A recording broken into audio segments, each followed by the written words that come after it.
دوستای عزیز و مهربونم، سحر هستم، راوی کانال داستان‌های عاشقانه با سحر.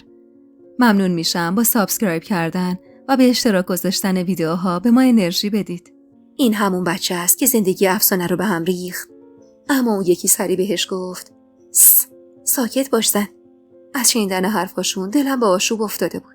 من زندگی افسانه رو به هم ریخته بودم. اصلا به من چه ارتباطی داشت؟ واسه همین آروم پرسیدم.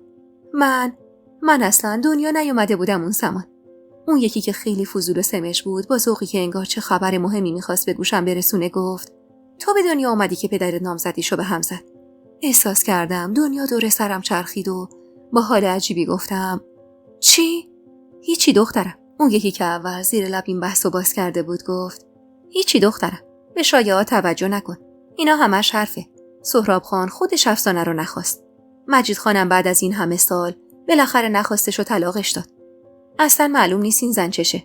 صدای آواز خون و زنای دفزن بالا رفت و زنا خفه خون گرفتن. اما من مگه دیگه آروم می شدم؟ مگه دلم قرار می گرفت؟ تموم مهمون خونه دور سرم می چرخید. تموم صورتم عرق کرده بود. حتی نتونستم این گل دست خاتونی که این همه تعریفشو میکنن و خوب ببینم.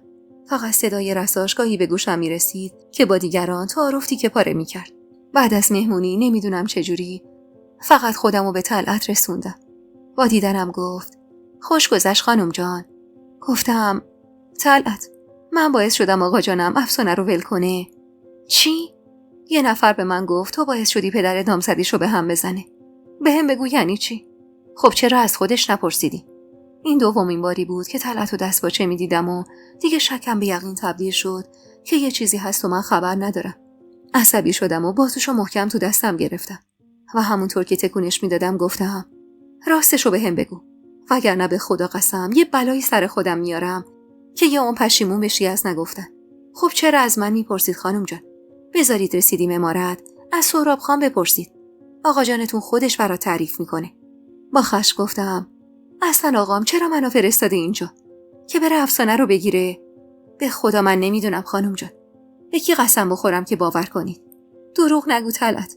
تو از همه چیز خبر داری. به هم بگو و بذار تکلیف خودم رو یه سره کنم. آخه چی بگم؟ اینو گفت و نوچی کرد و من این بار انگشتم و بردم بالا و گفتم بگو وگرنه سم میخورم خونم گردنت میافته. به خدا این کارو میکنم. باشه خانم جان باشه میگم، ولی تو رو خدا ول کنید این کنکاش کردن تو گذشته رو. بعد از 17 سال دارید به جایگاهی که حقتونه میرسید. کلی مان و ملال بهتون رسیده. عزت و اعتباری پیدا کردید. چرا آخه لذتشو نمیبرید؟ نمیخوام ببرم طلعت. میخوام برم سیرگل. راست و حسینی جوابمو بده. من حرامزاده‌ام. با این حرفم رنگ از رخش پرید و ترسیده و جویده شروع به حرف زدن کرد. بشینید تا اصل ماجرا رو بشنوید.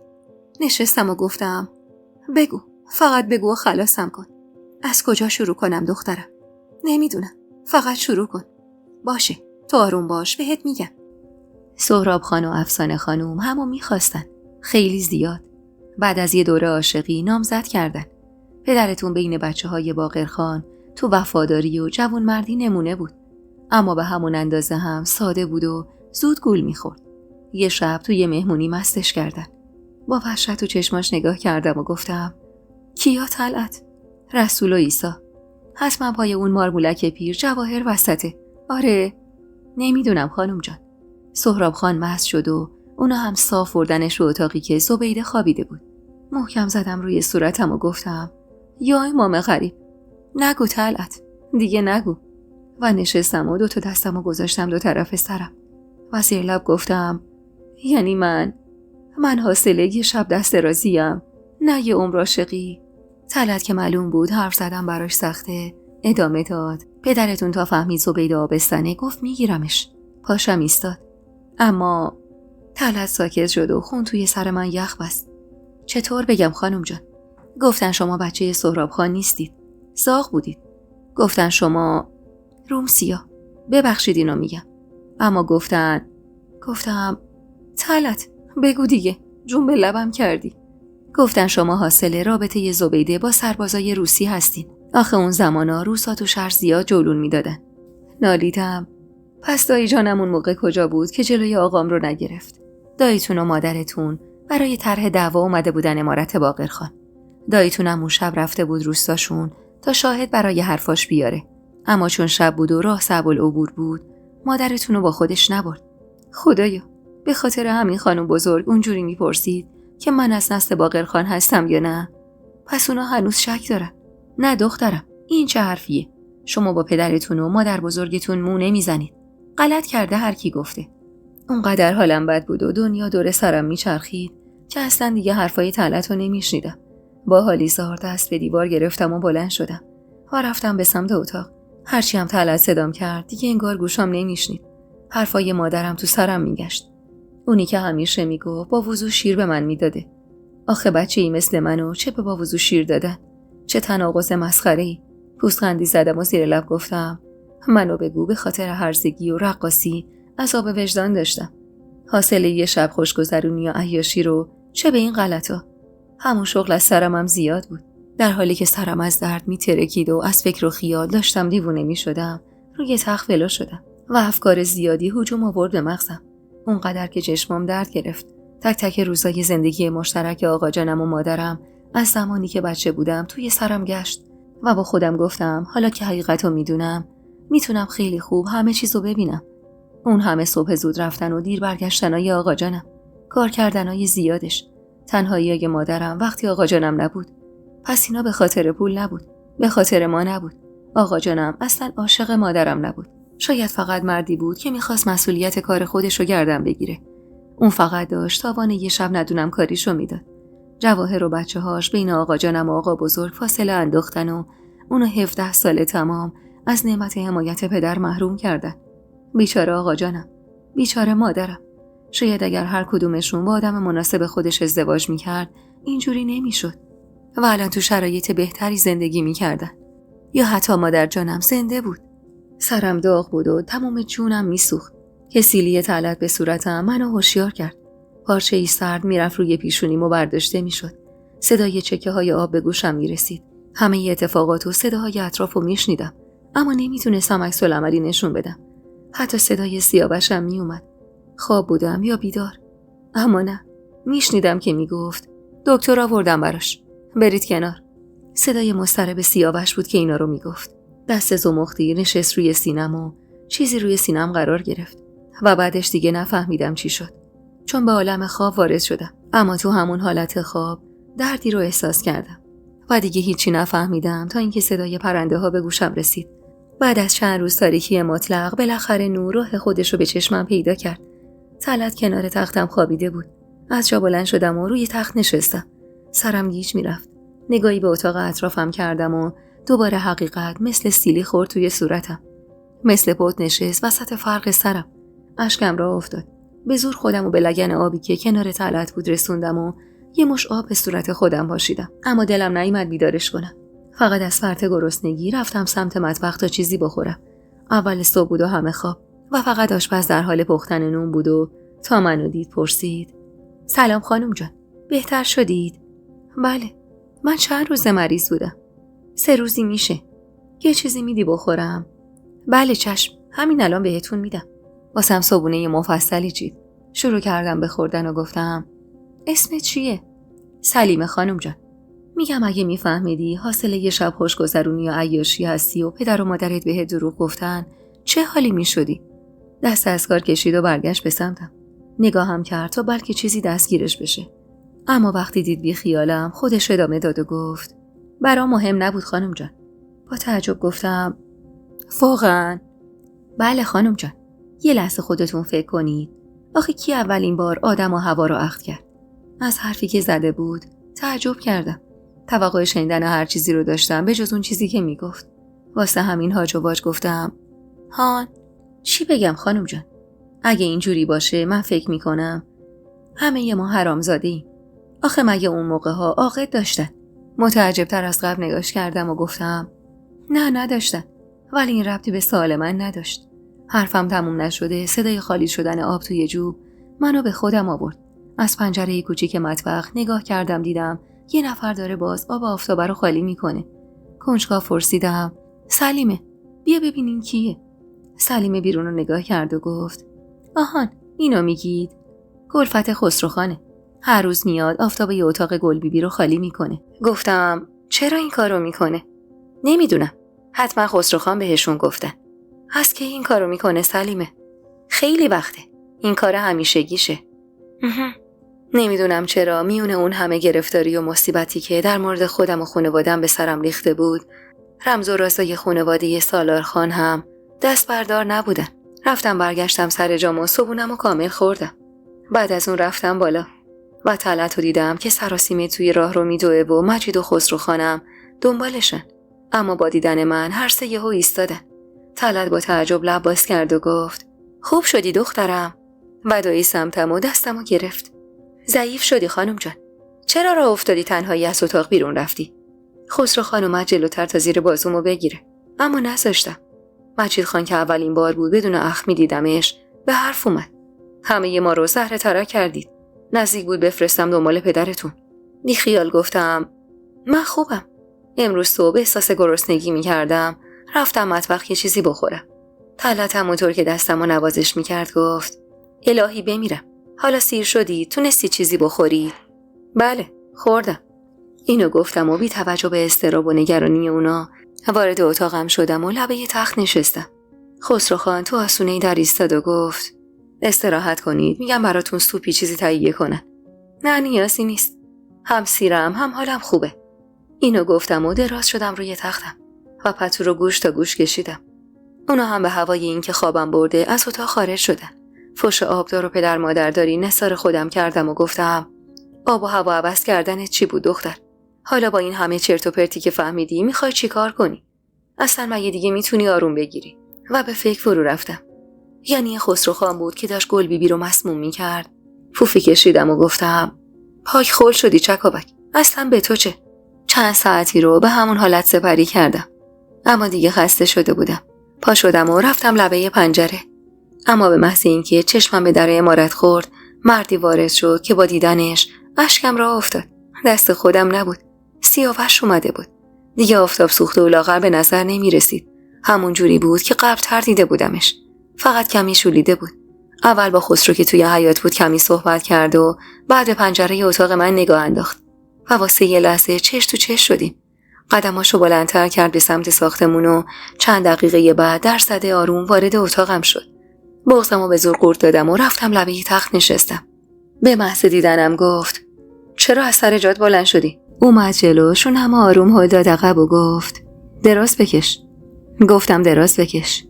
اونقدر این حرفشو محکم و قاطع زد که نتونستم مقاومت کنم و آروم دراز شدم. خودش پتو رو انداخت و نشست پایین تخت. خوبی؟ بله. پس سوزن کار خودش رو کرده. وگرنه مطمئنم به این زودی سر پا نمی شدی. سوزن؟ بله. من نگهت داشتم دکتر سوزن تو زد. این طلعت و بقیه داشتن خودشونو میکشتن که سوزن زدن ناقصت میکنه. اما حالا باید ببینن چطور خوب شدی. اما حالا کیه که تو کلشون فرو کنه این چیزا رو؟ گفتم شما با طبیب بودید؟ آره دیگه. اینا که تا سوزن رو دیدن همشون قش کردن و ولو شدن. از خجالت این که لحظه یه سوزن زدن. سیاوش هم کنارم بوده. سرمو انداختم پایین و احساس کردم صورتم گر گرفته. بی توجه به حال روزم گفت دوباره تب داری؟ و دستشو برد روی پیشونیم و گفت چرا عرق کردی؟ اما مگه من زبونم میچرخید که بهش بتوپم که چرا اصلا اومدی اینجا؟ فقط به زور گفتم خوبم به خدا، هیچیم نیست. نفس آسوده‌ای بیرون داد. خب خدا رو شکر، خیالم راحت شد. ببخشید آقا سیاوش، شما چطور خبردار شدید من مریضم؟ خسرو فرستاد پیام. با شنیدن این حرف دلم میخواست به روش بیارم. پس چه حرفی بود که اون روز سرودخونه بهم زده بود؟ واسه همین گفتم ببخشید، اون وقت واسه شما مهم نبود بدونی چرا خسرو خان برای من دنبال طبیب میگرده؟ معلومه که نه. نگاهش پر از سوال شد و من ادامه دادم سیاوش خان، شما اینقدر بی غیرت نبودید. مگه چقدر از اون همه حرفی که بهم زدید میگذره؟ حالا درسته که مادر بزرگتون ازدواج ما رو نادرست اعلام کردن و گفتن خوبیت نداره، ولی دلیل میشه که شما اون روز لب رودخونه این حرفا رو به من بزنید و منو به ریش خسرو خان بچسبونید. اونم مردی که مثل برادرم میمونه. یهو چشماش گرد شد. هان چی میگی؟ میگم اون حرفایی که اون روز کنار رودخونه به من و خسرو خان زدید چی بود؟ کدوم روز؟ 10 روز پیش. 10 روز پیش. من که همین پریروز رسیدم ییلاق. ابروی بالا انداختم و گفتم پس لابد جن بوده که با خسرو خان داشت دست رو بوسی می‌کرد و به من گفت زن داداش. کمی فکر کرد و بیرون رو نگاه کرد و بعد بی دلیل خندید. عصبی شدم و گفتم به نظرتون خنده‌دار بود؟ اما به نظر من نبود. من خیلی از دست شما ناراحت و عصبانیم. یعنی هر کسی زنتون نشه باید بهش تهمت بزنید. دستشو مشت کرد و برعکس جلوی دهنش گرفت تا به خودش مسلط بشه و گفت من حدس میزنم شما با یونس ملاقات کرده باشید. گفتم یونس کیه؟ برادر دوقلوم که تازه چند روز از جنوب برای مرخصی به شمال اومده. از حرفی که زده بود شاخ در آورده بودم و گفتم مگه شما برادر دوقلو دارید؟ دیدم هیچی نمیگه. از خجالت حرفایی که زده بودم دلم میخواست آبشم و برم زمین، اما وقت سکوت نبود. واسه همین ادامه دادم البته من دیدم لاغرتر از شماست و سبزه. اما نذاش ادامه این حرفمو بزنم و گفت این که فکر کردید من ممکنه اینجوری صحبت کنم، اونم اینقدر بی خیال و بی غیرت، واقعا منو متعجب میکنه. میدونی چکاوک، من اگه تو رو با خسرو میدیدم میدونی چی کار میکردم؟ آروم گفتم نه خیر، خودم بهت میگم، اما اولش بگو واسه چی رفته بودیم بیرون با هم؟ منو برده بود از سواری. خب اگه اینطور بوده و من اونجا بودم تو رو سوار همون اسب میکردم و میبردم امارت خودمون، نه اینکه وایسمون چرندیاتو بهت بگم. گفتم بعدم لابد گل دست خاتون منو از همون در ورودی پرت میکرد بیرون. نوچی کرد و گفت گل دست خانم وقتی میدی دختر دزدیدم آوردم سری عاقد خبر میکرد. گر گرفتم و گفتم این چه حرفیه میزنید؟ خب خودت شروع کردی و خواستی که این حرفا رو بزنم. ابرو در هم کشیدم و رومو اونور کردم که گفت حالا چرا ناراحت شدی؟ مگه نگفتی قرار نیست زن من بشی؟ من گفتم حالا اصلا چه فرقی داره؟ قراره برای شما برن خواستگاری یه دختر درخور. دست به سینه پا روی پا انداخت و با لحن بدجنسی گفت اونو که رفتن. آب دهنم خوش شد. زبونم خشک خوش بود، اما به زور چرخوندمش و گفتم به من چه؟ به هر حال مبارکه. به سلامتی، خوشبخت بشید. شونه بالا انداختم و رفتم پشت پنجره ایستادم و بیرون رو نگاه کردم. جایی تو گوشه ی حیاط عمارت خسرو در حال پچ با مرمر بود. مرمر دائم ساختمون رو بهش نشون میداد و چیزایی در گوشش میگفت. حواسم اونقدر پرت شده بود که صدای سیاوش رو نشنیدم. واسه همین آروم زد به بازوم. عصبانی برگشتم سمتش. سیاوش خان، این دومین بار دستتون به من میخوره. مراقب باشید برامون حرف در نیارن. کجا رو نگاه میکردی؟ من شک ندارم مرمر داره خسرو خانو پر میکنه. این پسرم انگار زود گول میخوره. با تعجب بیرون رو نگاه کرد و گفت مگه چند روز اومدی داخل این خونه که این همه چیز ازش فهمیدی؟ احساس کردم چیزی میدونه. واسه همین گفتم درست گفتم، مگه نه؟ بله، درست حد زدی. مرمر خیلی اهل خبر بردن آوردنه. کلا زن فتنه‌ایه. همونطور که به بیرون خیره بودم گفتم خسرو اما گناه داره. هیچ کسی باهاش نیست. مجید خان و سالار خانم که با همن. این پسر تو این عمارت تک و تنها افتاده. ابرو بالا انداخت و گفت خب اینایی رو که میگی یعنی چی؟ نگاش کردم. در حال حاضر مورد اعتمادترین آدم سیاوش خان بود. واسه همین گفتم راستش من یه چیزایی فهمیدم. راجبه کسی که از گلبیبی پرستاری میکنه. خب امروز به یادتشون برید. البته وقتی برید که تنها باشن. بعدم یواشکی از داماد زخمشون که روی تاقچه توی کاسه گذاشته و همینطور آب داخل آفتابشون که گوشه اتاقه یک کمی بردارید و به همین طبیبی که بالا سر من آوردید نشون بدید. ببینید اینا واقعا چیه؟ مشکوک نگام کرد. تو چیزی میدونی؟ مگه نه چکاوک؟ چطور بگم؟ من چند روز پیش همینا رو به خسرو خان دادم، اما اون به دلایلی که نمیدونم چیه هیچ کاری نکرد. نه بهم گفت چیزی تو اونا نبود و نه دنبال مقصر مریضی گلبیبی گشت. شما که خواهرزادش هستید این کارو براش انجام بدید. قیافش جدی‌تر شد و تو فکر فرو رفت. گفتم این کارو میکنید؟ خب اگه چیزی تو اونا باشه بعدش چی میشه؟ خالتون از دست اینا نجات بدید ببرید یه جای دیگه. همون طبیبی که منو خوب کرد رو هم بیارید بالای سرش ببینید چشه. من مطمئنم اینا دارن دستی گلبیبی رو به کشتن میدن. اصلا شاید همینا سیما رو کشته باشن. انگشتشو بالا آورد و گفت اینقدر تون نرو. یعنی این کارو برام انجام میدید؟ بله. اینو گفت و به سمت در قدم برداشت. اما درست قبل از رفتن برگشت و گفت مراقب خودت باش تا کامل خوب بشی. یه شب میفرستم دنبالت بیای امارت ما. برای چی؟ برای دیده بوسی با گلدست خانم. چشمای وحشت زدم و که دید گفت زن بدی نیست، میدونم که عاشقت میشه. رفت و تو دلم گفتم انگار نه انگار که خودت با طلعت نقشه چیدی که سیاوش با زهرا ازدواج کنه، اما حالا تا میبینیش صد رنگ عوض میکنی و قلبت شروع میکنه تون تون زدن. آخه تو چه مرگت شده چکاوک؟ اینا رو گفتم و رفتم دوباره پشت پنجره. مرمر خیر ندیده بعد از خسرو مجید خانو کشیده بود کنار و داشت زیر گوشش وزوز میکرد و اون لحظه بود که 1000 بار با خودم مرور کردم آخه آقا جانم واسه چی منو فرستاد اینجا لابلای این آدمایی مرموز؟ واسه همین پرده رو کشیدم و رفتم روی تختم دراز کشیدم تا بلکه بتونم یکم بخوابم و فکرم رها بشه. اما همون موقع تقی به در خورد و خسرو خان وارد شد. سلام بهترید؟ ممنونم. خواستم اگه مشکلی ندارید اتاقتون رو عوض کنم. چطور مگه؟ یکی از اتاقای اون طرفو براتون آماده کردم. گفتم نمیشه همینجا بمونم؟ نه نمیشه، چون من تصمیم گرفتم این اتاقو تبدیل کنم به کتابخونه و اتاق مطالعه خودم که وقتی که میام اینجا راحت باشم واسه کتاب خوندن. چون مهمون بودم نمیتونستم زیاد چونه بزنم، واسه همین سری تکون دادم و گفتم باشه.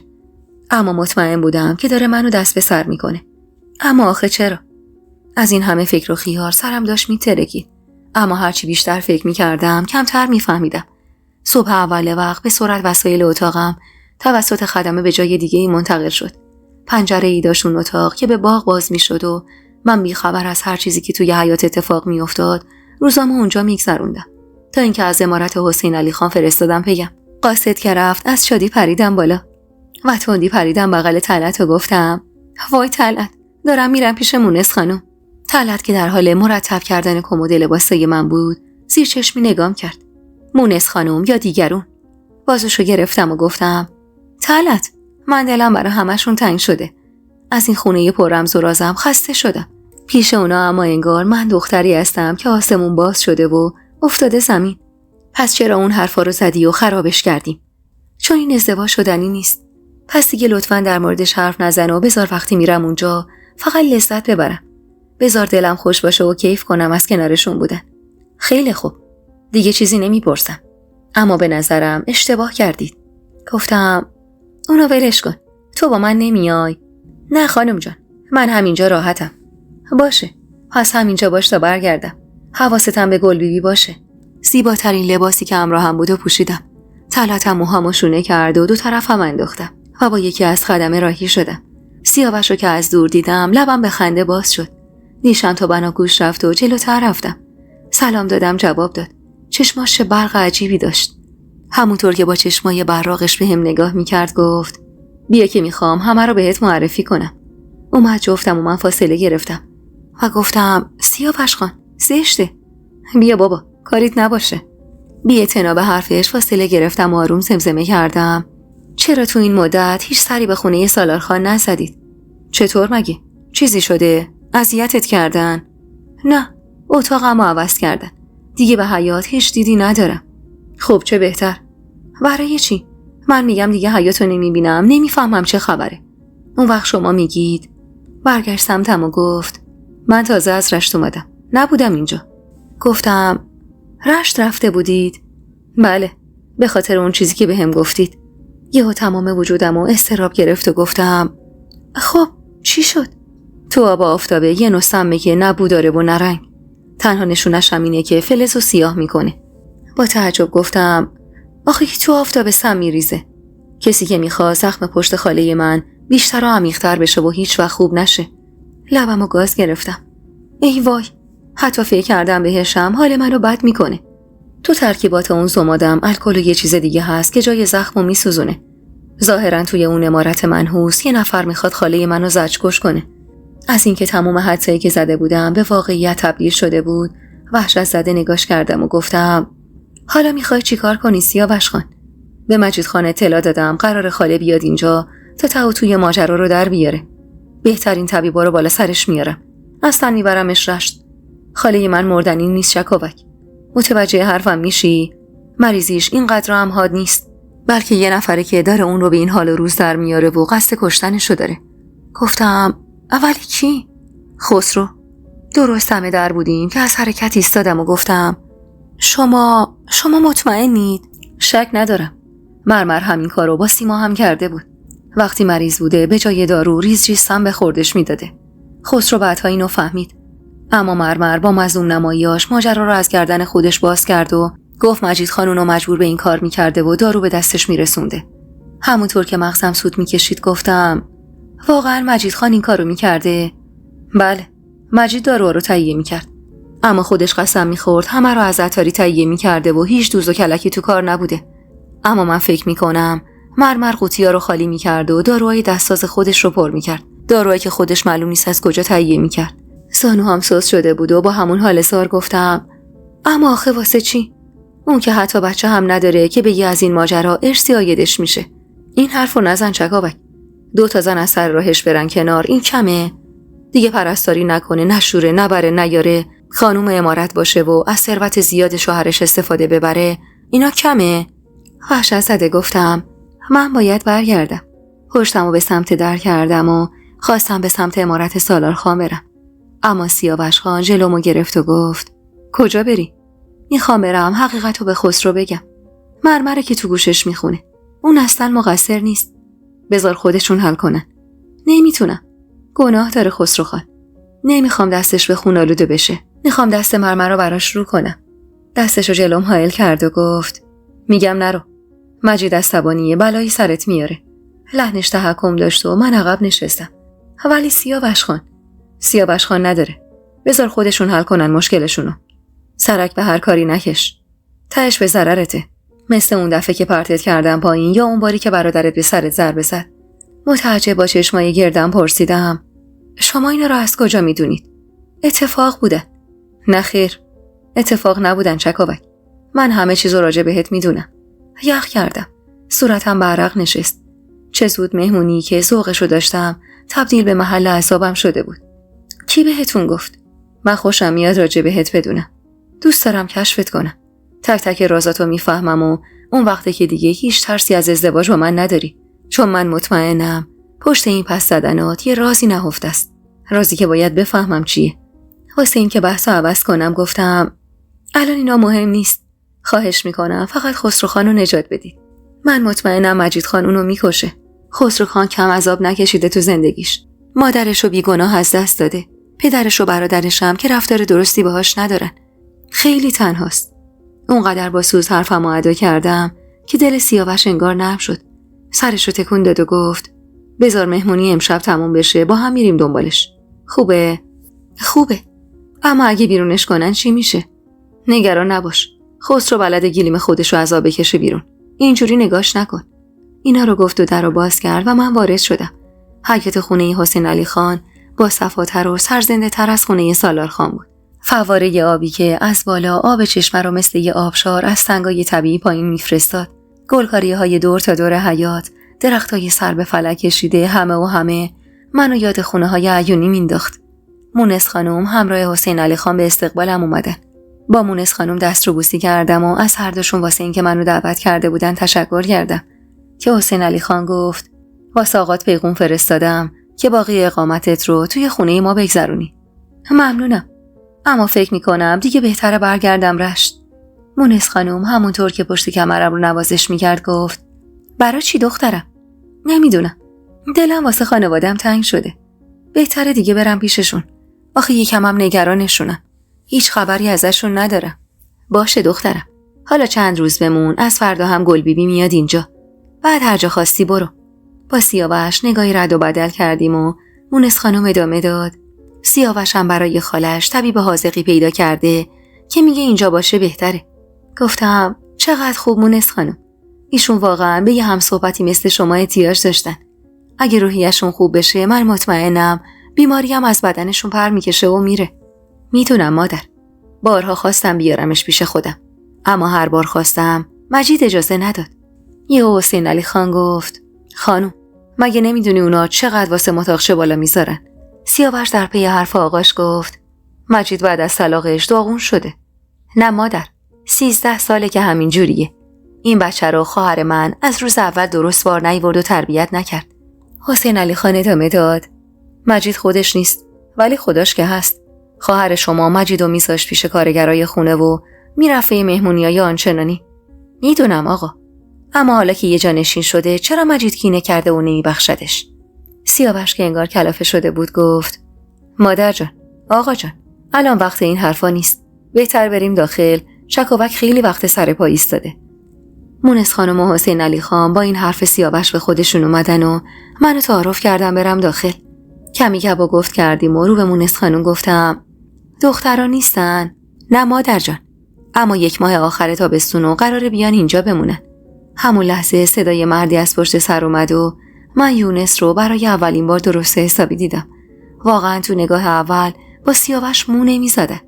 سلام آقا یونس، خوبید؟ سیاوش همون لحظه خنده‌ای کرد و گفت باورم نمیشه منو با این سیاه‌سوختی که گرفته بودی. شرمنده سرمو پایین انداختم و گفتم ببخشید، آخه ایشون خیلی شبیه به شما هستن. یونس به خنده افتاد و گفت هی بابا، اصلا این داداش ما مگه بلده با جنس مؤنث حرف بزنه؟ این اگه اون روز اونجا بود یا یقه خسرو رو میگرفت و آب رو ریزی را مینداخت یا به تته پته میافتاد و لال میشد. سیاوش با این حرفای برادرش شروع کرد به خندیدن و مونس خانم به یونس چشخوره‌ای رفت. پسرم، رفتی به مادر بزرگت سر بزنی؟ حالش چطور بود؟ بله رفتم مادر. همچین بگی نگی میزون نبود. هی به سقف نگاه میکرد و یه نگاه به من میکرد. میگفت چرا این یونس زن نمیگیره؟ چرا سیاوش ازم مونده؟ گناهه. به خدا گناهه. خلاصه هی میخوابید و هی انگار خواب نما میشد. دوباره همین حرفا رو تکرار میکرد. حسین علی خان خندید و تابی به سیبیلش داد. والا که درست گفته. نمیدونم چرا شما دوتا هنوز عصب موندید و نمیتونم واسهتون یه زن دست و پا کنم. یونس واسه این که از اون جمع خودش رو رها کنه گفت نمیتونم آقا جان.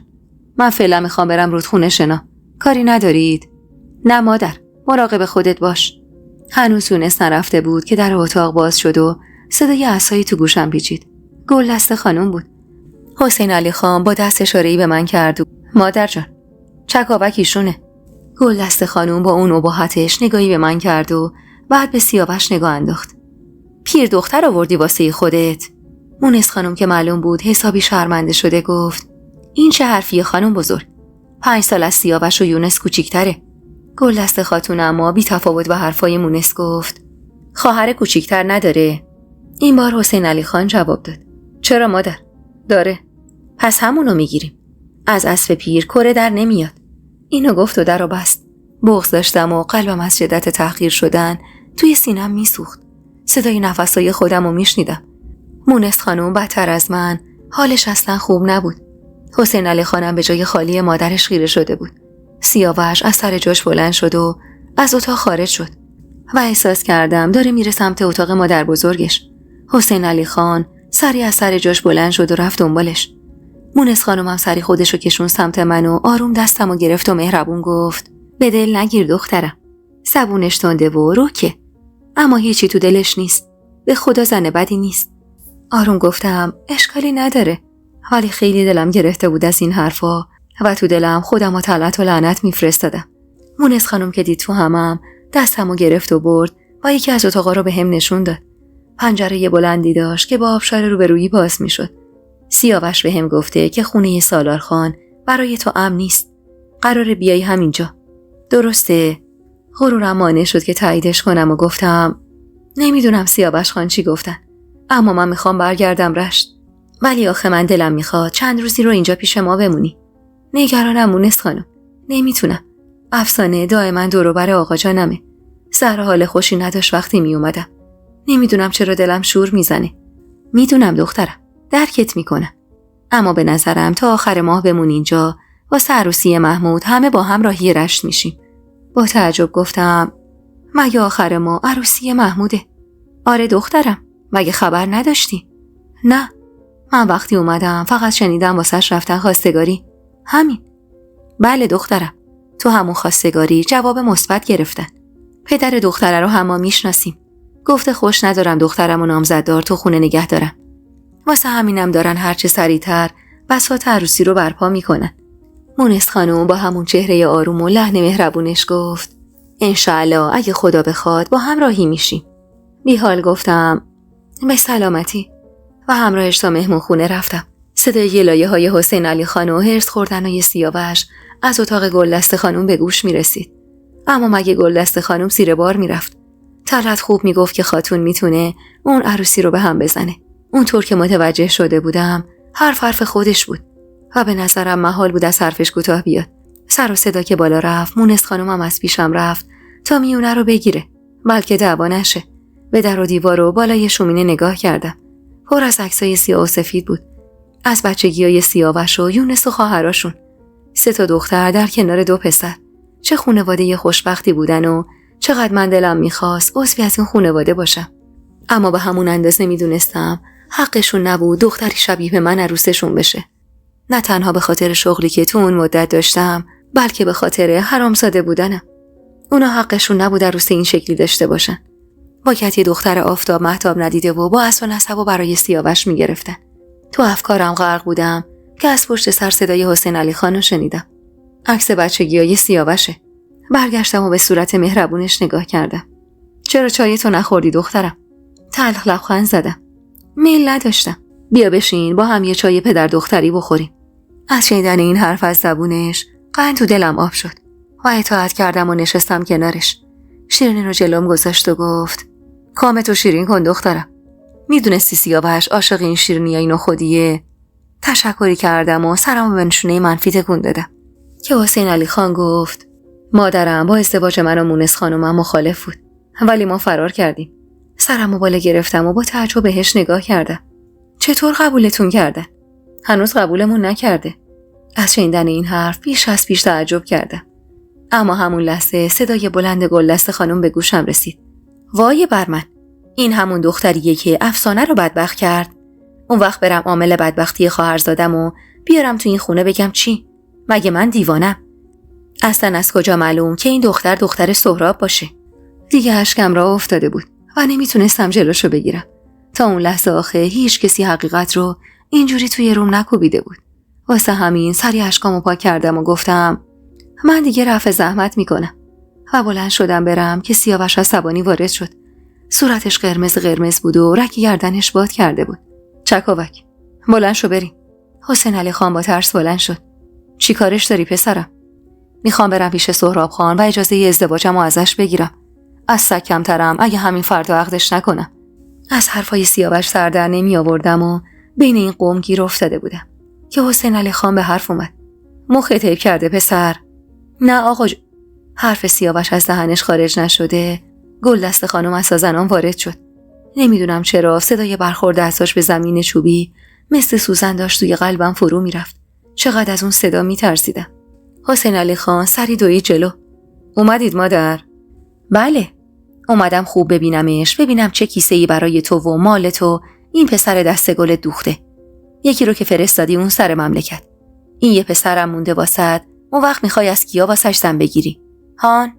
مونس خانم که دستباچه پشت سر گلدست خانم وارد شده بود گفت خانم بزرگ، مگه ما تو خلوت مردم بودیم که بدونیم حقیقت چیه؟ به خدا رو خوش نمیاد. حسین علی خان یهو گفت باورم نمیشه زن ارسطو خان بزرگ به حرف خاله خانباجیه پشت مطبخی گوش میکنه. واقعا از شما انتظار نداشتم مادر. گلدست خانم اما بی خیال نمیشد. من این دختر رو نمیتونم به عنوان عروس پسرم قبول کنم. برید خواهر کوچیکشو بگیرید، حرفی ندارم. ولی اجازه نمیدم خون خودتون رو با خون نجسی قاطی کنید. نمیخوام فردا از این دختر نوه‌دار بشیم. همونطور که ایستاده بودم چشمام سیاهی رفت و اتاق دور سرم چرخید. واسه همین مجبور شدم بشینم سر جام. حتی توان این که از جام بلند شم رو هم نداشتم. سیاوش صدام کرد و به سمتم دوید. خوبی؟ سرت گیج رفت؟ گلدست خانم زیر لب نوچی کرد و گفت پاشو پسر، پاشو و موسموس این زنیکه رو نکن. 100 تا بهترش واسط هست. این چرا؟ اینا رو گفت و رفت. چشممو بستم و هر بار که اون عصای لعنتیش میخورد به چوبای کف زمین انگار یکی داشت جونمو ازم میگرفت. آروم زیر لب زمزمه کردم سیاوش خان، ولی من فقط برای دید و بازدید اومده بودم خونتون. اینو گفتم و دوباره همونطور که از سر جام سعی میکردم بلنشم ادامه دادم من هیچ وقت قصد بدی راجع به خانواده شما نداشتم. منو ببخشید اگه اینجوری به نظر رسید. سیاوش سرشو پایین انداخته بود و مشخص بود حالش چقدر بده.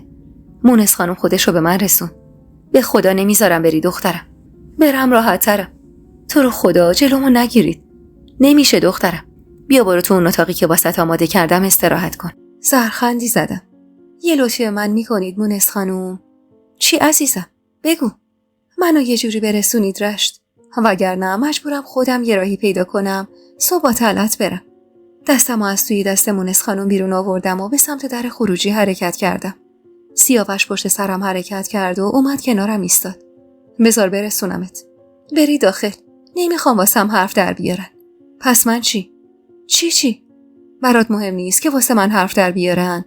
اینا رو گفت و در خونه رو محکم بست و ما وارد کوچه شدیم و من زیر لب نالیدم. اصلا نمیفهمم چی میگید. چی میگم؟ میگم من دارم به خاطر تو خودمو میکشم. اما تو چی؟ تو کجای این قصه ایستادی؟ نمیخوای یه کاری بکنی؟ چی کار کنم سیاوش خان؟ پاشم به مادر بزرگتون التماس کنم؟ نه، التماس نکن. ولی این قدم جلوی منو نگیر. چی بهت میرسه اگه من دنبالت نیام؟ اصلا نکنه تو خوشحالی که همه چیز اینجوری به هم پیچیده. با قیس برگشتم سمتش. از قیافه من شما خوشحالی میبینید؟ ساکت شد و لبخند محوی به لبش اومد. ناراحت شدی؟ چرا لبخند میزنید؟ تو هم دلت با منه. با این حرفش از حرکت ایستادم و برخلاف میل باطنیم تو چشماش براق شدم و گفتم سیاوش خان، از اولشم این ازدواج شدنی نبود. شاید اصلا هدف خانم بزرگ همین بود که ما رو توی تله بندازه. تله‌ای که نه راه پیش داره نه راه پس. واسه چی نداره؟ بخچتو میبندی، فردا شب میام دنبالت. با هم میریم یه گوشه زندگی میکنیم. یا خدا، چی میگید؟ همین که گفتم. من همین الان پیاده را میافتم میرم رشت. اصلا مگه چقدر راهه؟ خودم میرم. خسته شدم دیگه از اینجا موندن و این همه حرف و حدیث. ایستاد و همونطور که 2 دستشو به جیب شلوارش برده بود و با نوک کفشش روی زمین طرحی میکشید کمی خندید و بعدم دستشو دراز کرد و از سینما کشید سمت خودش. و زیر گوشم زمزمه کرد. شوخی کردم بابا. میخواستم ببینم تو چی میگی. مزه دهنتو میخواستم بفهمم. عصبی با یه صدای خفه داد زدم. آخه الان وقت شوخیه؟ نه، وقت شوخی نیست. اما ازت یه خواهشی دارم. تو رو به هر کی که میپرستی فقط به من نگونه. اینقدر نگو نمیشه. سیاوش خان، چرا اینقدر حرفای خودتون رو تکرار میکنید؟ نمیدونم دیگه چه جوری باید بهتون بگم. من و شما به درد هم نمیخوریم. من با حرفای گلدست خانم موافقم. بهتره با زهرا ازدواج کنید. اون لیاقت اسم و رسم شما رو داره. از حرکت ایستاد. اون ایستاد و قلب منم همینطور. چی گفته بودم؟ کسی که با دیدنش دست و پا میلرزید و ضربان قلبم اونقدر بالا میرفت که حس میکردم قلبم از سینم داره میزنه بیرون. داشتم 2 دستی تقدیم زهرایی میکردم که روحشم از این ماجراها بی خبر بود. آخه این چه سرنوشتی بود که من داشتم. تو فکر و خیالم غرق بودم که گفت. چی گفتی؟ هیچی. و پاتون کردم به سمت خونه سالارخان. میونه ی راه یادم اومد که من به زندگی خسرو هم گند زده بودم و حالا معلوم نبود چه سرنوشتی در انتظار اون بیچاره باشه. چطور اصلا میتونستم اونجا اقامت داشته باشم؟ زیر لب زمزمه کردم. نمیدونم این سیاوش مادر مرده از چیه من خوشش اومده که بی خیالم نمیشه. مگه من جز دردسر چیزی هم دارم؟ پوفی کشیدم و بعد از ورود به حیاط و گذشتن از نگهبان دم در وارد سالن شدم. همه جا غرق در سکوت بود و زنی داشت وسایل گلبیبی رو توی ساک میریخت. گلبیبی هم در حال گریه کردن بود و آروم آروم روی پاهاش میزد. سراسیمه رفتم سراغش. سلام گلبیبی خانم، چیزی شده؟ مجید و خسرو دست به یقه شدن. مجید خسرو رو زیر باد کتک زخمی و خونی کرد. یا امام خری، الان کجا؟ ظاهرا برده انداختتش توی استبل و بستتش به ستون. خدمه اینطور میگن. نمیدونم دخترم. برو بهش سر بزن. خسرو مادر نداره. گناه داره. اگه سیما زنده بود. بغض مجال نداد حرفش رو ادامه بده و اش صد راه چشما شد. منو دارن میبرن خونه ی خواهرم مونس. میگن یه طبیب حاذق داره میاد اونجا. راست میگن؟ بله راست میگن خانم. مرمر کجاست؟ من که تو این اتاق و 4 دیواری حبسم، اما میگن فرار کرده. طلعت کو؟ نمیدونم، اصلا ندیدمش. دستامو روی 2 شقیقه‌ام گذاشتم و کمی فشار دادم و سعی کردم به خودم مسلط باشم و به سمت استبر افتادم. اما همین که خواستم به در برسم مجید خان سر رسید. کجا میری؟ پیش خسرو خان. برگرد تو خونه. آخه من باید ایشونو ببینم. گفتم برو تو. تفنگ شکاری دستش بود که گرفت جلو و منی که اون روز به اندازه کافی کشیده بودم تیز شدم براش و گفتم اون زمانی که خسروخان به مرگ مادرش به مریض شدنش مشغول شده بود براش چیکار کردید که حالا دارید اینطور مؤاخذش میکنید؟ صدای مجید خان یهو بالا رفت. هر کاری کردیم باید بیاد مادرمو بکشه. آره؟ اون نکشته. به خدا بازی خورده. شما باید مرمر رو پیدا کنید. اون مقصر همه این چیزاست. فرستادم پیش. ولی فقط بفهمم که سم و خسرو گرفته. اون وقت من میدونم و اون خونشو میریزم. بی توجه به داد و بیدادش و تهدید کردناش دستمو به سختی به قفل پشت در رسوندم و سری اونو باز کردم. همه جا تاریک بود و چشمو نمیدید. برگشتم سمت مجید خان. میخواین دستتون به خونه برادرتون آغشته بشه؟ میگم برو تو خونه. چرا حرفالیت نیست؟ چطور تو اینقدر سر کشی دختر؟ اینا رو که گفت بعد جوری زدم به سیم آخر. برید کنار مجید خان. بذارید کار خودمو بکنم. همون لحظه صدای سالار خان از پشت سرمون اومد. مجید، مرمر رو گرفتن. بیا برو دنبالش. مجید بی خیال من شد و دوی سمت اسبش که گوشه ی حیاط بود.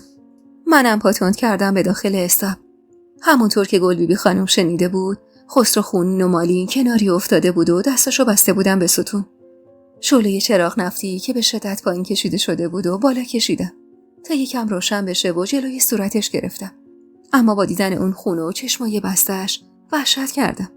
آروم دستم رو روی شونش گذاشتم و تکونش دادم.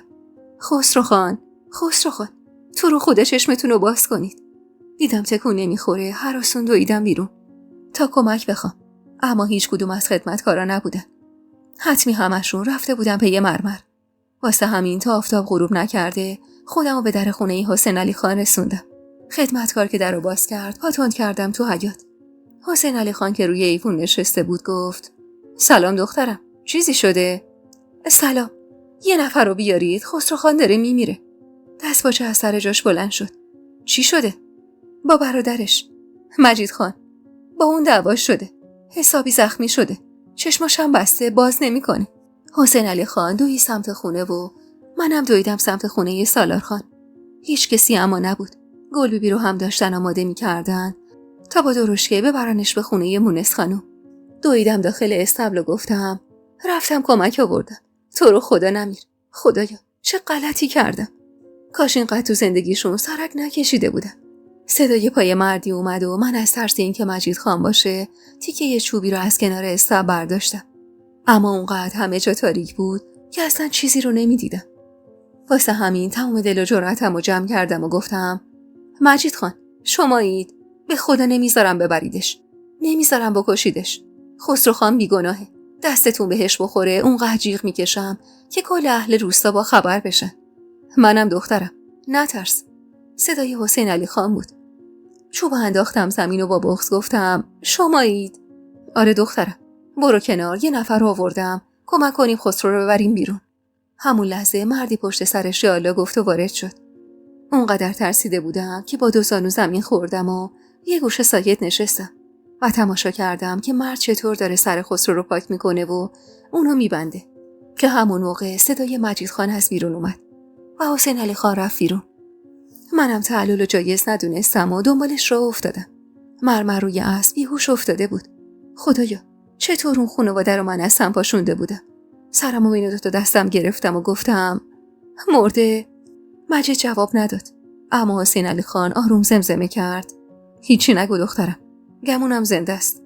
دهنمو بستم و از دور نگاه کردم که چطور مجید مرمر رو کشون میبره توی اتاق گلبیبی میندازه. چند ثانیه بعد از اون اتاق خارج شد و درشو قفل کرد و شروع کرد به داد زدن. توی همین اتاقی که میخواستی جون مادرمو بگیری چالت میکنم زنی که. و اومد بره سمت استبل که حسین علی خان فریاد کشید مجید بس دیگه. اما مجید خان دست بردار نبود و با فریاد برگشت رو به حسین علی خان. این 2 تا نسناس فکر کردن میتونن مادر منو بکشن و قدمای پراستوارشو به سمت استبل برداشت. نمیتونستم وایسم و تماشا کنم و رفتم جلوی در ایستادم. به خدا نمیذارم ببریدش. از ترس چشمم روی هم فشار دادم که اگه خواست بزنه چیزی نبینم که صدای دادش خشکم کرد. برو تا تو رو هم ننداختم اون تو. بندازید، ولی اجازه بدید یکم به خسرو خان برسن. به خدا تلف میشه میمیره. حسین علی خان که دعوا و جر و بحث ما رو دید اومد جلو و بازوی مجیدو گرفت. سالار خانم به تاخت از در وارد شد و همونطور که از اسب پیاده میشد گفت: مجید، برو کنار، بس کن دیگه. از فرصت استفاده کردم: سالار خان، چرا چیزی نمیگید؟ مگه خسرو خان پسر شما نیست؟ اگه مادرشون زنده بود جرأت داشتید اینجوری خونین و مالینش کنید؟ نمیدونم اونقدر جسارتو از کجا می آوردم، اما خب من همیشه همینطور بودم. حرفم تموم نشده مجید برگشت سمتم: تو یه ضعیفه، چی میفهمی کشتن یعنی چی؟ زور زدم تو چشماشو، گفتم: داروی سیما رو هم شما تهیه میکردید. از کجا معلوم شما اونو نکشته باشید؟ خفه شو، تو هم حرفای خسرو رو میزنی. من داروها رو از عطاری میگرفتم، همون جایی که طبیب میگفت. ولی اینطور که خسرو خان میگه مادرش سالم بوده، هیچیش نبوده. سالار خان فاصله بینمون رو پر کرد: مجید، بس کن، برو بیرون. بقیه‌اش با من. مجید با چشمای به خون نشستش برگشت پشت سرش نگاه کرد: بقیه‌اش با شما؟ چیکار میخواید بکنید؟ مرمر رو آزاد کنید که دوباره دوتا اشوه خرکی بیاد و خامش بشید؟ ساکت باش مجید، نذار اون روی من بالا بیاد. حسین علی خان دست مجید رو گرفت و اونو عقب کشید: داری تون میری مجید، برو یه هوایی بخور، بذار پدرت ماجرا رو حل کنه. حسین علی خان، خسرو باید بمیره، من اینو میخوام. پدرم این کارو انجام میده؟ عصبانی شدم و فریاد زدم: اصلا چقدر به این مادر بیچاره سر زدی که حالا داری اینطور طرفشو میگیری؟ برگشت و براق شد تو سینه و تفنگشو گذاشت تخت دلم و گفت: چی زر زدی ضعیفه؟ حسین علی خان سرش داد زد: دیگه داری تون میری مجید، و اونو کناری کشید. مگه بهت نمیگم برو بیرون؟ مجید که دید هیچ کس سمتش نایستاده، سوار اسب شد و 4 نعل رفت بیرون. منم همونجا از شدت ترس دوباره روی زمین ولو شدم و به روبروم خیره. خسرو که معلوم بود به هوش اومده از درد داد میکشید و سالار خان از صدای دادش دوید توی استبل.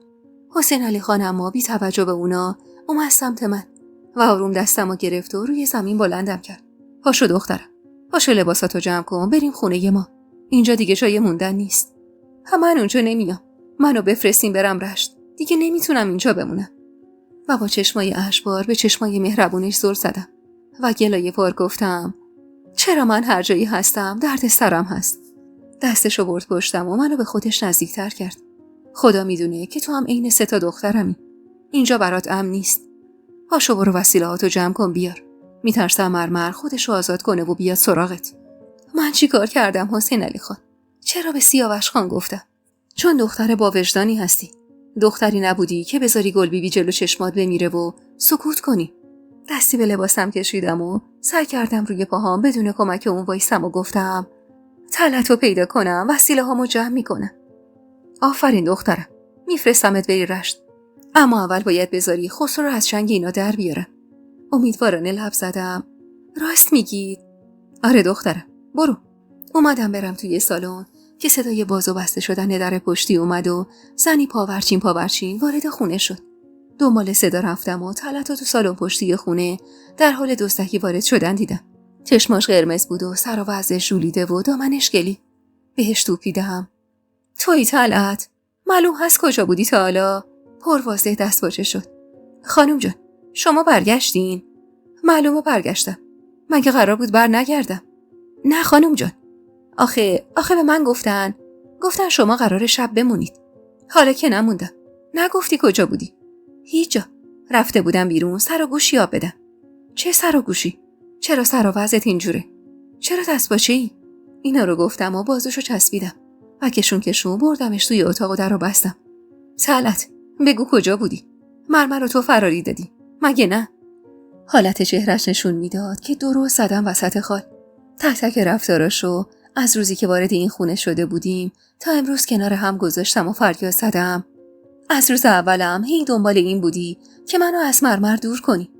بگو واسه چی؟ چه رازی پشت این رفتارای تو هست؟ به گریه افتاد: خانم جان، به خدا هیچی. من به خاطر خودتون گفتم. به خاطر من گفتی مریضی گل بیبی رو پیگیری نکنم. بله، به خدا فقط همینه. کلافه از مقاومت کردن طلعت واسه گفتن حقیقت بلند شدم و گفتم: من وسیله هامو جمع میکنم برم خونه این حسین علی خان. تو همینجا تو اتاق من میمونی تا بفرستم پیت که با هم بریم رشت. دروغ چرا؟ اولش میخواستم طلعتو با خودم ببرم، ولی بعد گفتم بذارم همینجا بمونه و یه فرصتی بهش بدم تا بتونم موقع اون چیزی که توی فکرم میگذشت موچشو بگیرم. واسه همین وسایلمو بستم و همراه حسین علی خان و خسرو راهی خونه اونا شدیم. مونس خانم تا خسرو رو توی اون حال و روز دید دوید و اومد جلو. منم که دیگه از بس گریه کرده بودم چشمم جایی رو نمیدید. با دیدن مونس خانم لبم به گلایه باز شد. کدوم برادری با برادرش این کارو میکنه مونس خانم؟ همون موقع حسین علی خان صدا کرد یونس دوید توی حیاط. زیر بغل خسرو رو گرفت و برد توی اتاق. منم که تموم دامن و لباسم غرق خون شده بود توی اتاقی که بهم داده بودن از فرط خستگی ولو شدم. اما اونقدر خواب آشفته دیدم و اونقدر توی خواب بی هدف میدویدم و فریاد میکشیدم که اول وقت با حال بد با صدای خروس توی حیاط از خواب پریدم. تازه هوادش روشن میشد و صدای آرومی از اتاق گلبیبی میومد. قدم توی سالن گذاشتم و از فرط گرسنگی به سمت بوی خوب نون که از توی مطبخ میومد رفتم. مونس خانم داشت با آشپز میز صبحونه رو آماده میکرد. سلام دادم و با لبخند جوابمو داد و بعدشم یه بشقاب پر از کلوچه و نون تازه و پنیر رو گردو گذاشت جلو و لبخند مهربونی زد. بخور دخترم جون بگیری. دیشبم که بدون شام خوابیدی. ممنونم. دکتر اومده پیش گلبیبی. همونطور که یه تیکه از اون کلوچه داغ رو به دهنم می‌بردم گفتم از رشت. آره، سیاوشم آورده. میگه بهترین طبیب رشته. حالشون چطوره؟ براش دارو تجویز کرده رفتن آماده کنن. یه پرستارم هست پیشش داره باهاشو مشت و مال میده. خدا رو شکر. خسرو خان چی شد؟ پسر بیچاره از در تا صبح خودش میپیچید. دم از آن تازه آروم گرفت و خوابید. چند لقمه نون پنیر گردو خوردم و از جام بلند شدم. دست شما درد نکنه مونس خانم. من میرم سری بهشون بزنم. ای بابا، چیزی که نخوردی دخترم. سیر شدم. نمیدونم چرا دلم شور میزنه. اصلا نمیدونم چه مونس خانم. اومد جلوتر و مادرانه دستمو گرفت و پشت میز نشستیم. چرا اینقدر خودتو اذیت میکنی دخترم؟ پدر شوهرت میگه خیلی دیشب اذیت شدی. کلافه از لفظ پدر شوهر سرمو تکون دادم. مونس خانم، تو رو خدا چیزی نگید که گل دست خاتون عصبانی بشن و بخوان حرفی بزنن. دیدید که چی گفتن؟ دیدم دخترم. خوبم دیدم. ولی سیاوشم هم میشناسم. عین پدرشه. کوتابیا نیست. از همون روز خواستگاری من عشقو تو چشماش دیدم. همون موقع هم به من گفت همین دختر رو بس سلام. هنوزم همینو میگه. سر حرفش مونده. سرش بره قولش نمیره. مونس خانم حرف میزد و منی که پیش سیاوش بدجوری گند زده بودم آروم زمزمه کردم. اما شاید الان نظرشون عوض شده باشه. دخترم، الان نه خانواده شما نه خانواده ما شرایط خوبی ندارن. هم شما درگیر مشکلات خودتونید، هم ما برای خسرو و گلبیبی باید یه کاری انجام بدیم. آبا که از آسیا بیفته گل دست خانومم سرد میشه. اون وقت میاییم و کارو یه سره میکنیم انشالله. دوست نداشتم دل به امید واهی ببندم. واسه همین پرسیدم میشه منو به عیادت خسرو خان ببرید؟ بله عزیزم، حتما. مونس خانم توصیه های لازم و با آشپز و چند تا خدمه‌ای که اونجا بودن کرد. با هم از چند تا اتاق گذشتیم تا به اتاق خسرو خان رسیدیم. آروم در زد و گفت خسرو جان مادر، بیداری؟ صدای بیجونی از داخل اومد که میگفت بله. دلم از شنیدن صداش ریز شد و در رو باز کردم و آروم وارد شدم. خسرو با سر بسته و دست باند پیچی شده و صورت زخم و زیلی دراز کشیده بود و به دیوار خیره نگاه میکرد. بغضم و قورت دادم و با فاصله ازش نشستم که مونس خانم رو کرد به من. الان میرم یه کاسه سوپ میارم. چکاوک جان، تو میتونی بهش بدی مادر؟ من؟ بله، حتما. چرا که نه؟ مونس خانم که در رو بست من بغضم ترکید. خسرو برگشت و با چشمای پر از غصه‌اش نگام کرد و گفت تو چرا گریه میکنی؟ چرا به هم نگفتی ساکت باش و دخالت نکن؟ چرا جلومو نگرفتی که دماغمو تو هر کاری نکنم؟ سکوت بینمون برقرار شد و برای مدتی فقط صدای آروم گریه کردن من شنیده میشد تا اینکه بالاخره خسرو سکوتو شکست. بهت گفتم اما گوش ندادی. ولی ازت ممنونم. مسخرم میکنی؟ نه، واقعا دارم ازت تشکر میکنم. این تو بودی که نذاشتی دست من به خون کسی آلوده بشه. با چشمای گرد شده نگاش کردم. راست میگید؟ یعنی واقعا شما؟ آره راست میگم. اگه تو نبودی دست من به خون آلوده میشد. اما حالا خیلی خوب شد. مجید تا آخر عمر باید با عذاب وجدان سر کنه. نمیدونه اون دارویی که به مادر بیچاره من میداد چی بود. نمیدونه که مرگ مادر من از اونا بوده یا نه. خوب میشناسمش. عذاب وجدان بازی خوردن از مرمر زندگیشو خراب میکنه. ولی به هر حال شما باید بازم جلوی منو میگرفتی. باید خودتونو آروم از بازی بیرون میکشیدید. نه که بذارید کار به اینجا بکشه. چه میدونستم اینقدر پیله میکنی و ولکن ماجرا نیستی. گفتم یه بار بهت گفتم حتما حرف گوش میدی. مونس خانم اومد داخل و خسرو دیگه ساکت شد. سینی که توش یه کاسه سوپ بود و کنارم گذاشت و گفت قربون دستت. میتونی بهش بدی تا منم برم به خواهرم سر بزنم؟ بله، خیالتون راحت باشه. اصلا میخواید پرستار گلبیبی خانم رو هم مرخص کنید. خودم کمک میکنم دوتایی ازش نگهداری کنی. لبخندی به پهنای صورت زد. میدونم جونم. میشناسمت. خسرو اومد میونه حرفمون. گلبیبی حالش چطوره؟ دکترش امیدواره. میگه مریضیش درمون داره و زخمش هم انشالله خوب میشه. خسرو نفسی از سر آسودگی بیرون داد. خیالم راحت شد. مونس خانم رفت و من عجیبترین دقایق عمرمو سپری میکردم. اصلا نمیتونستم رفتارای خسرو خانو تحلیل کنم. خسرو که نگاه متعجبم دید گلو صاف کرد. تعجب کردی؟ چی بگم؟ معلومه تعجب کردم. یعنی گلبیبی برای شما عزیزه؟ اگه عزیزه پس این کارا چی بود که میخواستید کنید؟ اصلا چی شد؟ من علی این کارا نبودم چکاوک. اما اون موقع عزادار بودم. مرمرم همه توجهمو برده بود سمت مجید و همه دیده بودن که اون برای مادرم دارو تهیه میکنه. منم اونقدر ناراحت و عزادار بودم و کلافه از مرگ مادرم که دیگه نمیتونستم جور دیگه ای فکر کنم. هرچی مرمر میگفت و باور میکردم. همونطور که با قاشق آروم آروم سوپ داغو هم میزدم تا کمی پلرم بشه گفتم خب الان میخواید چی کار کنید؟ میخواید برگردی تو اون خونه؟ نه، اونقدری دارم که از اون خونه جداشم. کجا میخواید زندگی کنید؟ فعلا میرم رشت هتل تا وقتی که یه جایی واسه خودم پیدا کنم. یه قاشق سوپ گرفتم سمتش و گفتم اما فکر نکنم گلبیبی به سر شما برید. چطور مگه؟ آخه اون بود که منو فرستاد توی استاب دنبال شما تا نجاتتون بدیم. پس حتما شما رو بخشیده. خسرو سرشو پایین انداخت. اون زن مهربونیه و من شرمنده مهربونیاشم. نمیدونم چرا داشتم این بلا رو سرش می آوردم. کاسه سوپو بردم نزدیکتر و یه قاشق دیگه توی دهنش گذاشتم. که ادامه داد. یه روز خوبیاتو جبران میکنم چکاوک خانم. دختری که هیچ وقت فکر نمی‌کردم قد این حرفا باشه منو نجات داد. از شنیدن این حرف هرس قاشقو توی سوپ گذاشتم و گفتم منو باش. نشستم تا صبح زار زدم که چرا این بلا سرت اومده. اون وقت میگی دختری که هیچ وقت فکر نمی‌کردی قد این حرفا باشه. چرا؟ اتفاقا شنیدم. صدای خور و پفت کل سالونو برداشته بود. نتونستم جلوی خندمو بگیرم و همونطور که نیشم تا بناگوش باز شده بود نگاش کردم. قبلش منظورم بود خسرو خان. 100 بار به خودم گفتم ای کاش لال می شدم. به خدا اونقدر گریه کردم که سوی چشمام رفته بود. یعنی گلبیبی رو با هم می کشتیم؟ اینقدر اینو نگو خسرو خان. تو هیچ کاری نکردی. همش زیر سر مرمر بود که زیر پات نشست و این مصیبت رو به بار آورد. نه چکاوک خانم. حتی آوردن اسم مرمر رو دخالتش تو این موضوع هم از جرم من چیزی کم نمی‌کنه. در هر صورت من نباید عقلمو دست اون زنی که میدادم. به نظرت چه بلایی سرش میاد؟ چه میدونم؟ طلاق، بدبختی، آوارگی. برگشتم به همون دخمه‌ای که ازش اومده. در ضمن من صدا تو وقتی سر مجید داد میکشیدی شنیدم. چی کردم؟ دست خودم نبود. شما برای من مثل منوچهر و سردار میمونید. این برادرام. به هر حال ازت ممنونم. خسرو خان، میخوام یه چیزی بگم اما شک دارم. باز چی دیدی مشکوک شدی دختر؟ نمیدونم چیزایی که به ذهنم رسیده درسته یا نه. اما خب باید بهتون بگم. بگو دیگه. جون به لبم کردی. حقیقتش نمیدونم طلعت چرا دیروز رفتاراش یه جوری شده بود.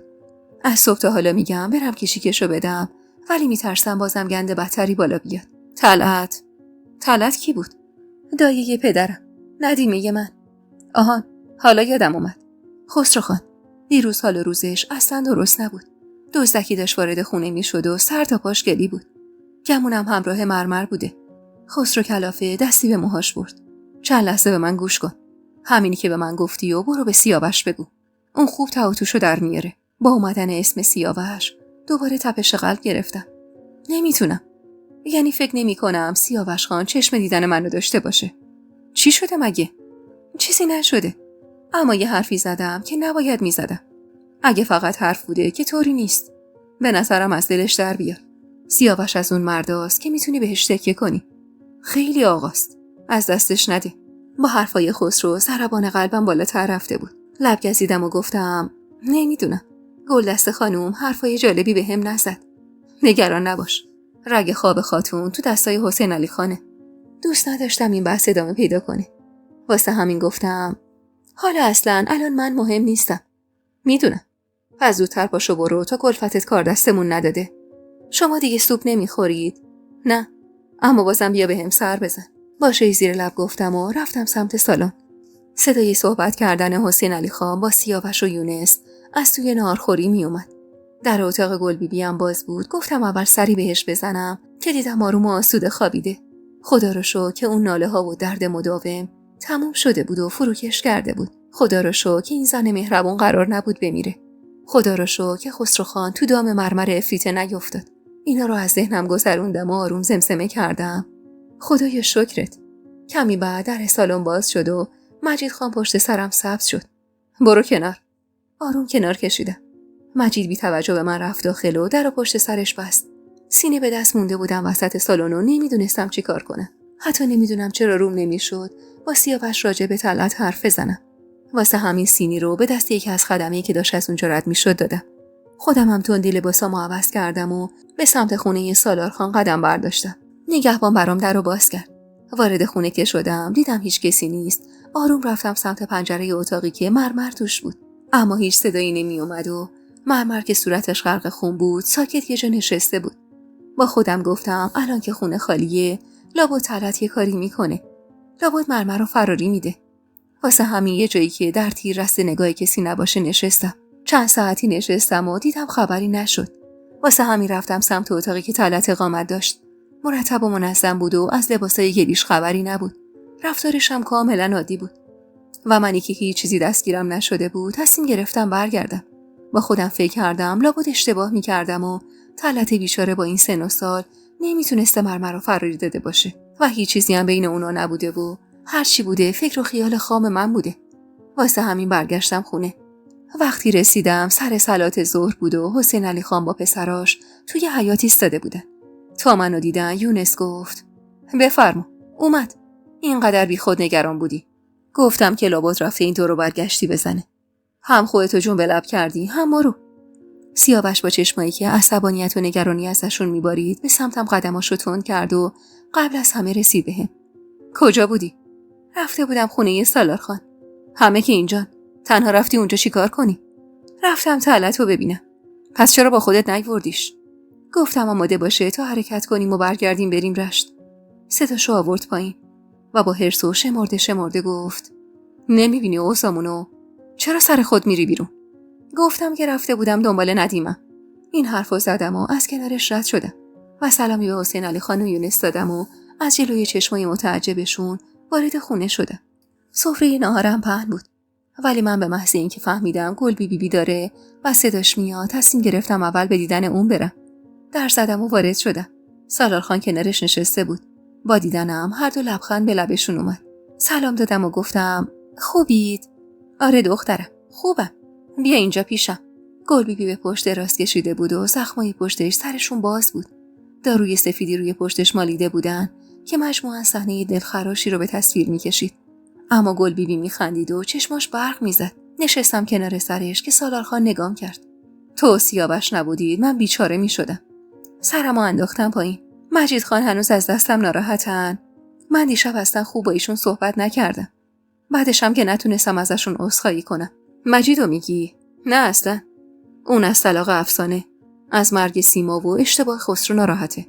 اصلا از تو ناراحت نیست. شما چطور سالارخان؟ شما از دستم ناراحت نیستید؟ نه دختر. چرا ناراحت باشم؟ اما خب همه چیز خیلی پیچیده‌تر از اونیه که بخوام بگم. ولی در کل حالم خوبه. خوشحالم. خدا رو شکر سالارخان. دیدم گل بی بی خانم بیداره. اومدم سری بهشون بزنم و حالشون رو بپرسم. گل بی بی خانم با صدایی که شادی رو از توش متوجه می شدم گفت شنیدم به مونس گفتی ازم پرستاری می کنی. بله خیلی دلم می خواد. اما خب شاید مجبور باشم برگردم امارت خودمون. رشت. میتونم دخترم. اما همین که اینو گفتی خیلی خوشحالم کردی. منم زیاد اینجا نمیمونم. سالار خان قرار منو برگردونه رشت خونمون. جدن؟ بله. فردا مرمر رو میفرستم بره پی کارش. کارگراش هم همینطور. بعدم برمیگردم رشت خونه که ام شد میفرستم دنبالش. گلبیبی خانوم تکونی به خودش داد. شنیدم گلدسته خانوم باهات بد تا کرده دخترم. از شرم چیزایی که ممکن بود گلبیبی شنیده باشه گفتم مهم نیست. سالار خان خندید. با حسین علی هم موقع زن گرفتن خوب تا نکرد. خانوم شما یادتونه که تهش چی شد؟ ای بابا سالار خان، اینا رو پیش جوونا نمیگن که. سالار خان اما از خنده به سرفه افتاده بود و ادامه داد. شما زنا هم عجیب هوای فک و فامیلای خودتون رو داریدا. گلبیبی اما کوتاه نیومد. کار پسرخاله شما درست نبود آقا. ولی خب مثل این که گلدسته خاتون خوشش میاد تاریخ تکرار بشه. گلبیبی به اینجای حرفش که رسید صداشو آورد پایین‌تر و ادامه داد. به کسی نگو، ولی من فکر میکنم داره انتقام میگیره. میخواد همون بلایی که سر خودش اومد سر خواهر منم بیاد. پسرش با یه دختر فرار کنه و اسمش بیفته سر زبونا. سالار خان تابی به سیبیلش داد. بعیدم نیست خانم. سرمو انداختم پایین. ممنون که نگران ما هستید. ولی خب این ازدواج چطور بگم؟ این ازدواج از اولش هم اشتباه بود. چرا اشتباه دخترم؟ حالا مونده بودم با سوالی که نمیتونستم جواب بدم. نمیدونستم چجوری اصلا باید جواب بدم. زیر لب به خاطر حرفای بی موقعی که زده بودم لعنتی به خودم فرستادم و سعی کردم مؤدب باشم. آخه ازدواجی که این همه توش نبیاد به نظرتون درسته؟ با سالار خان به هم نگاهی رد و بدل کردن و گفت سالار خان 18 بار منو از پدر خدا بیامرزم خواستگاری کرد تا 19مین بار که آقام راضی به ازدواجمون شد. درست میگه. خدا بیامرز مشتی هیچ اعتقادی به دختر شوهر دادن نداشت. مونس خانومو که اونجوری به زور ازش دزدیدن، این گلبیبی رو هم که من از بس رفتم و اومدم تو کوچه‌شون، همه در و همسایه منو میشناختن. خندیدم و تو دلم گفتم چه حالشون خوشه که عروسی کردن خودشونو با این عقبه‌ای که دارن موفق میدونن. که گلبیبی گفت درست میشه دخترم، نگران نباش، اما تو رو خدا سیاوشو اذیت نکن. از دستت انگار خیلی ناراحت بود. وحشت زده گفتم چیزی به شما گفت؟ چی بگم؟ مثل این که بهش گفتی بره خواهر کوچیکتر تو بگیره. من نگفتم. این حرفو از خودم نگفتم. خانوم بزرگ گفتن. حالا هر کی که گفته دخترم، شما دامن نزن بهش. میخوای لگد به بختت بزنی؟ حیف از این همه جمال و کمالاتت نیست که نخوای زن سیاوش بشی؟ به خدا سیاوش یه پارچه آقاست. به خوبیش ندیدم، نه که پسر خواهرم باشه. خدا شاهده اگه دختری داشتم نمیذاشتم خواهرم دست رو هیچ دختری بذاره. اما تو هم مثل دخترم. احساس میکردم از شرم لپام گل انداخته. زیر لب گفتم بله چشم. سالار خان پیپشو در آورد و همون جور که روشن میکرد گفت حالا برو یه چایی بریز که سیاوش تنها نشسته توی ایوون حیاط. شرمگین تر از قبل خودمو زدم به اون را و گفتم به خسرو خان سر زدید؟ بله، رفتم پیشش. گلبیبی رو کرد به سالار خان. سالار خان، به نظرم یه مدتی مجیدو دور کن از اینجا. فکریم واسش زن بگیرم. گلبیبی یهو برگشت سمت من. چکاوک جان، میتونی یه دختر خوب مثل خودت برامون پیدا کنی؟ منی که هیچ دختری دور برم نمیشناختم. به خاطری که از جوی که پیش اومده بود رها بشم گفتم چشم، میگردم براتون. گلبیبی چشماش برقی زد و رو کرد به سالار خان. میگم سالار خان، به نظرت کی خوب میشم؟ خانم جان، تازه یه روز دردت آروم گرفته. دکتر میگفت تا 1 سال طول میکشه. روزی که اومدیم اینجا با خودم گفتم آخرین روزای عمرمو برم و توی وطنم بگذرونم. اون روزا اصلا نمیدونستم خدا همچین گلی رو قراره سر راهم بذاره که جونمو نجات بده. حرفش تموم نشده صدای گلدسته خاتون از پشت سرم اومد. خوب هندونه ای زیر بغل هم میدید. گلبیبی خانم که از شرایطی که داشت معلوم بود معصبه گفت خاتون شمایید؟ ببخشید پشتم به شماست. عیب نداره، راحت باش. اومدم عیادتت، اما میبینم خوب سرت چلوغه. کسی نیست خاتون. داشتم از این دخترم تشکر میکردم. آخه نمیدونید که بهتر از شما نباشه، خیلی خانومه. خاتون پوزخندی زد. مگه تو و خواهرت از این تعریف کنید؟ سالار خان بلند شد و گفت با اجازتون من میرم خونه. مرمر رو سپردیم به نگهبانا، معلوم نیست چی بشه. گلدسته خاتون با همون صلابتی که داشت رو به سالار خان گفت سالار، دیگه نبینم بری دنبال هوا و هوس تنبون 2 بشه. همین زن تو تا آخر نگهش دار. سالارخان دست روی چشمش گذاشت و گفت چشم، هرچی گل دست خاتون آن بفرماین. و رفت. منم پشت سرش پاتون کردم برم. آخه نمیخواستم بمونم اونجا و ببینم خاتون دوباره چطور لغزوارم میکنه. اما همین که خواستم برم صداشو شنیدم که گفت اگه دختر خوبیه چطور پدرشون رو تنها راهی سفر کرده؟ گلبیبی خانوم با صدای آرومی گفت خاتون، زشته که دل این دختر رو به درد میارید. اون به هوای من فرستاده. گفته بیاد آب و هواش عوض بشه. این دختر مادرش رو از دست داده خاتون. شما که دستت به خیر بود همیشه. پس چرا باهاش این طور تا میکنید؟ توی اون امارت 1001 دسیسه بود. پدرش فرستاده بلکه دختر بیچاره کمی دلش آروم بگیره. با قلبی پر از اندوه وارد اتاق شدم و دیگه نشیدم چی گفتن و از خستگی چشمام گرم خواب شد. نمیدونم چقدر بود که خوابم برده بود، اما با بوی خوش غذا از خواب پریدم. نهار ماهی بود و منم که عاشق ماهی.